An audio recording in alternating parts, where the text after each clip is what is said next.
Rumors that I'm going to set the place on fire or blow it up or lock the doors are completely false. I'm a member of the executive branch of government. We intend to execute the laws of the United States, including the provisions of Dodd-Frank that govern the CFPB. That being said, the way we go about it, the way we interpret it, the way we enforce it will be dramatically different under the current administration than it was under the last. Anybody who thinks that a Trump administration CFPB would be the same as an Obama administration Trump CFPB is simply being naive. Elections have consequences at every agency, and that includes the CFPB. I don't have specifics yet on how that's going to translate into action in terms of that new attitude that we're taking here at CFPB in light of the fact that the Trump administration is now in charge. But I will tell you the same thing I told these folks today is what's happening immediately.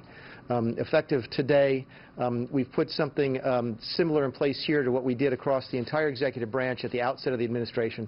I think at the outset of the administration we did a 90-day hiring freeze. We put a 30-day hiring freeze here at CFPB. Probably more importantly, we put a 30-day immediate freeze on any new rules, regulation, and guidance. Anything that's in the pipeline stops for at least 30 days while I get a chance to see exactly what's going on and kick the tires here at the Bureau.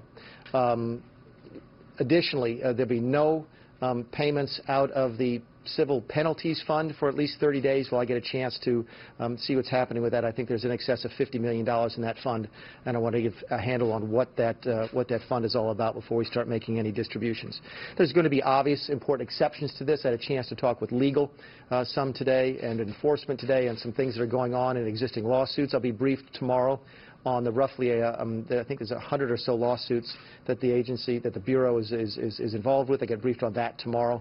Clearly, if there are statutory deadlines, those will continue to be met. If there are legal deadlines as part of litigation, those will be met. But in terms of anything that is discretionary, we're putting a 30-day hold on it here. Yes, sir. We'll just go across the room. Thank you. Barney Johnson with the Financial Times. Yes, sir. First, are you concerned that the district court could introduce some kind of injunction to stop you continuing this role? Not concerned. I mean, the court can do whatever the court is going to do. That's fine. I've read the legal opinion of not only the Department of Justice, but more interestingly, not more interestingly, as interestingly, the legal opinion of the General Counsel here that says the President's right. So my guess is the court will hear the same arguments from capable folks. If the court decides to issue a temporary restraining order, order me not to come in the building, I will absolutely follow the law. I want to make that perfectly clear. We follow the law around here. That's what we do in the executive branch. I'm not concerned about it. I'm going forward tonight and tomorrow, assuming that I'm here, and I'll be here until either the court or the President tells me otherwise. And just second thing was, to what extent are your criticisms of the Bureau reflective of your kind of ideological commitment to small government? I don't know how to answer that question. I'll talk about my previous statements about the Bureau. How about that? Yeah, my opinion of the structure of the CFPB has not changed. I still think it's an awful example of a bureaucracy that has gone wrong when it is almost entirely unaccountable to the people that are supposed to oversee it or supposed to pay for it. I still have the same fundamental principled misgivings about the way this Bureau is structured. I think it is wrong to have a completely unaccountable federal bureaucracy. I think it's completely wrong. By the way, I'm just learning about the powers that I have as acting director. They would frighten most of you.